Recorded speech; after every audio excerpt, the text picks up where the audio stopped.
Dear students, a very warm welcome to all of you in my today's lecture of Business Statistics. In today's lecture, we will discuss upon the numerical on multiplication theorem of probability. तो आज के lecture में हम कुछ और numericals discuss करेंगे multiplication theorem of probability पर. Question number 5 is as follows. A problem in statistics is given to two students A and B. The odds in favor of A solving the problem are 6 to 9 and against B solving the problem 12 to 10. If A and B attempt, find the probability of the problem being solved. तो यहाँ पर आपको दो students के reference में condition दे रखी है कि स्टूडेंट ए की जो फेवर है प्रॉब्लम को सॉल्व करने की वो 6 to 9 है और बी के प्रॉब्लम को सॉल्व करने की जो अगेंस्ट है वो 12 to 10 है. तो आपको इस बात की प्रोबेबिलिटी बतानी है कि जो प्रॉब्लम है वो सॉल्व हो जाएगी. ठीक है, तो पहले तो हम ये फाइंड आउट करेंगे कि प्रॉब्लम ए के द्वारा सॉल्व हो जाएगी, इस बात की प्रोबेबिलिटी क्या है. ठीक है, तो प्रोबेबिलिटी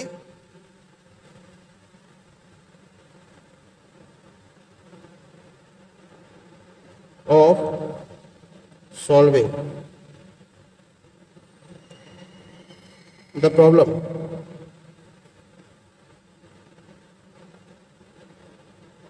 बाय ए, क्योंकि ऑड इन फेवर दे रखा है 6 to 9, तो प्रॉबिलिटी कितनी आएगी 6/6 + 9. ठीक है, ये आएगी 6/6 और 9 15, 6/15 हुआ ये. ठीक है, इसको मैंने मान लिया P ऑफ A, ऐसे मान लिया मैंने P ऑफ A. ठीक है, नाउ प्रोबेबिलिटी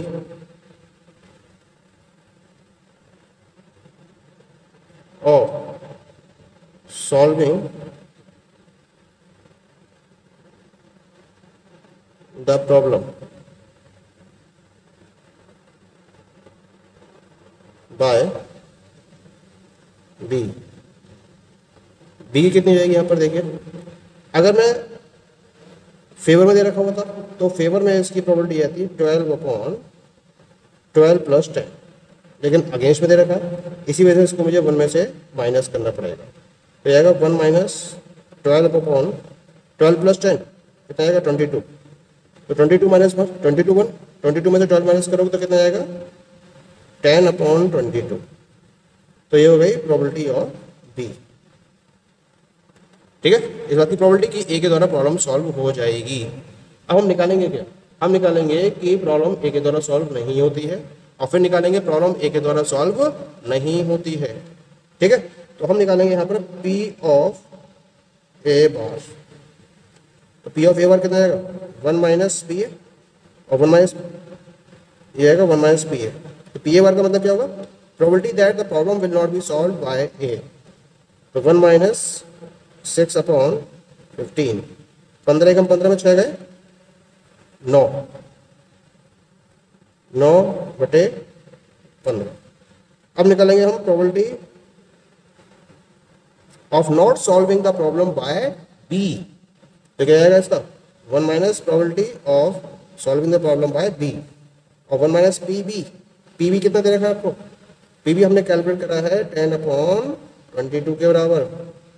तो 22 एकम 22 एकम 22 और 22 में से 10 गया 12/22. ये हो गया PB बार की वैल्यू. ठीक है, अब मुझे निकालना है कि जो प्रॉब्लम है वो दोनों के द्वारा सॉल्व नहीं होगी. तो क्या करेंगे हम इसके लिए, क्योंकि ए बार और बी बार दोनों इंडिपेंडेंट इवेंट्स हैं, इस वजह से मल्टीप्लिकेशन थ्योरम का यूज करते हुए हम दोनों को मल्टीप्लाई कर देंगे. तो प्रोबेबिलिटी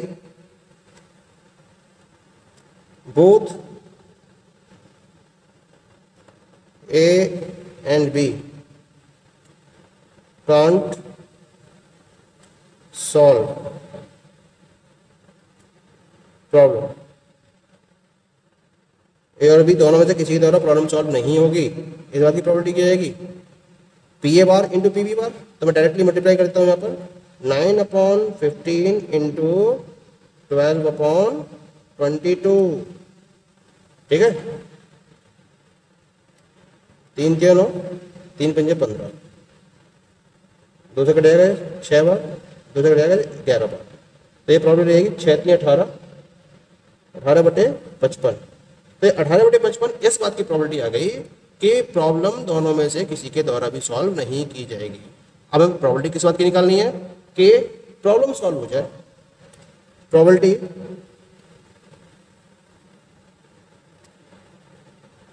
प्रॉब्लम बीइंग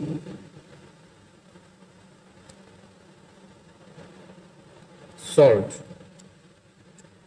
क्या करेंगे, एक में से इसको हम माइनस कर देंगे, 1 माइनस 18/55 कितना आएगा, 55 में 55, और 55 में से 18 माइनस कर दो, तो 55 में से 18 माइनस करोगे तो ये आएगा 37/55।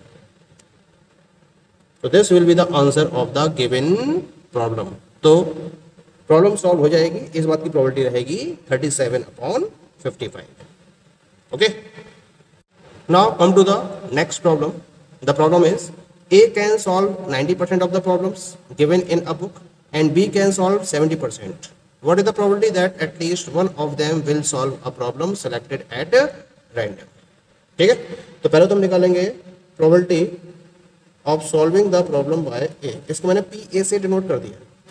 कितनी रहेगी, 90% का मतलब जाएगा 90/100, यानी ये आएगी 9/10। ऐसे निकालेंगे probability of solving the problem by B, इसको मैंने पी बी से डिनोट कर दिया।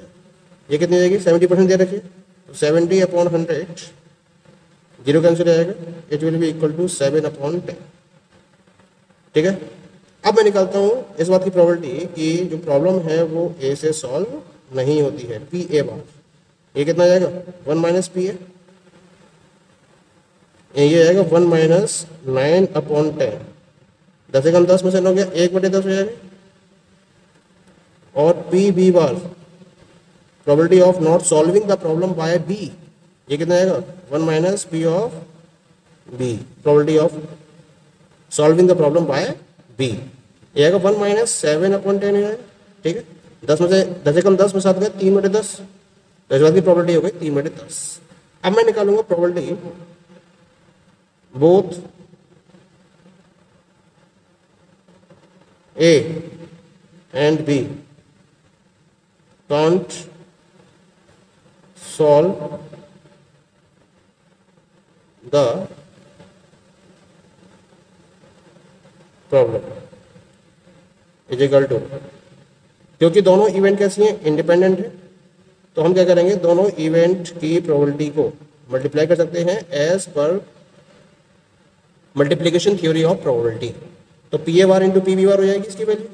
पी ए बार आपने निकाला कितना, 1/10, पी बी बार कितना निकाला है, 3/10, तो ये आएगा 3/100। ठीक है, now calculate the probability that at least one of them will solve a problem।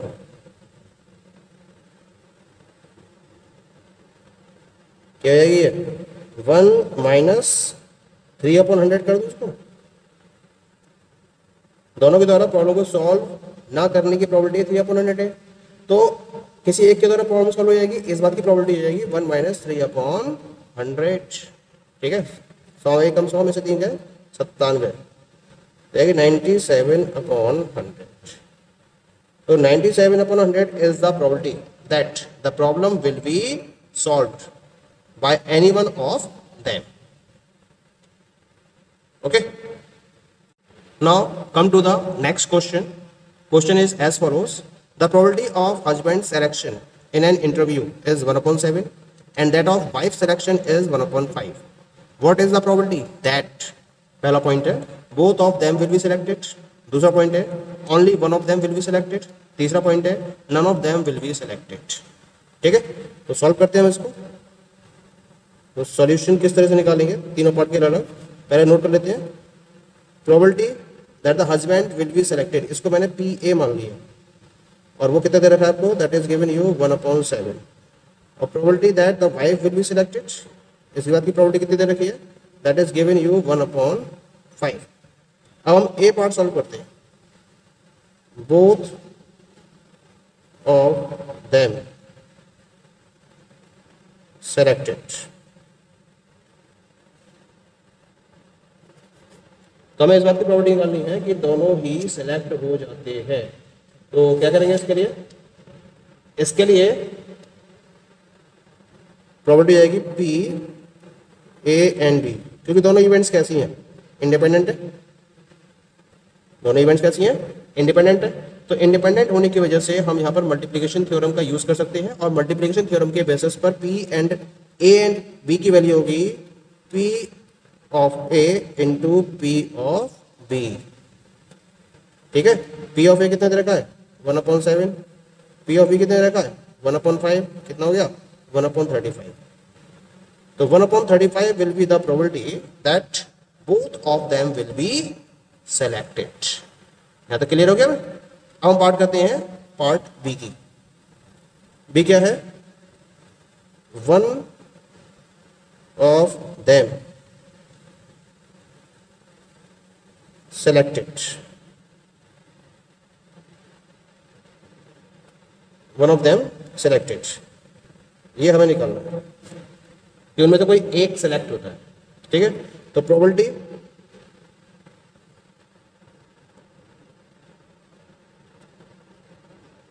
Only one of them selected. इसका मतलब क्या हुआ? ए सेलेक्ट हुआ और बी सेलेक्ट नहीं हुआ, तो बार लगा दिया। या फिर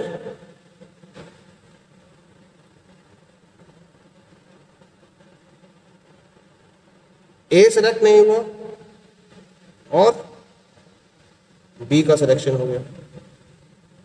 ये देखिए इस बनेगा और लग गया यहाँ पर, तो इसका मतलब प्लस हो जाएंगे क्योंकि दोनों इवेंट्स म्यूचुअली एक्सक्लूसिव होंगे। लेकिन ए एंड बी बार ये इंडिपेंडेंट इवेंट्स होंगे, तो यहाँ हम अप्लाई करेंगे मल्टीप्लिकेशन थ्योरम। तो दोनों में सेपरेटली मल्टीप्लिकेशन थ्योरम यूज करेंगे, लेकिन दोनों को म्यूचुअली एक्सक्लूसिव इवेंट्स होने की वजह से हम एडिशन थ्योरम के बेसिस पर ऐड कर देंगे। तो ये बनेगा आपका P A into P B bar plus P A bar into P B. ठीक है, पी ए की वैल्यू है 1/7। पी बी बार, तो P B bar P B कितना आएगा? 1/5। तो पी बी बार कितना आएगा? 1 - 1/5, तो आएगा 5 में 5 में जाएगा 4/5। ठीक है, पी ए बार 1 - 1/7 का मतलब आएगा 7 में 7 में जाएगा 6/7। ठीक है, और पी बी कितना दे रखा है? ये आपको 1/5 दे ही रखा है। तो 7 में 35 एलसीएम आएगा, तो 4 + 6 10 आएगा, तो ये आएगा 10/35। और 10/35 का जाएगा 5 दूनी 10 और 5 सत्ते 35, 2/7। तो 2/7 will be the probability that only one of them will be selected। Clear? हम बात करते हैं सी पार्ट की। सी पार्ट क्या कह रहा है? none of them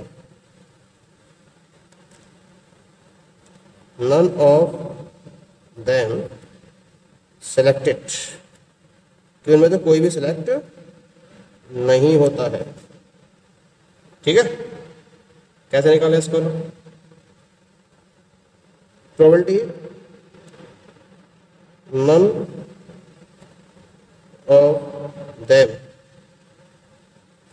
सेलेक्टेड, यानी कि ना तो ए सेलेक्ट होता है और ना ही बी, तो ये आएगा प्रोबेबिलिटी ऑफ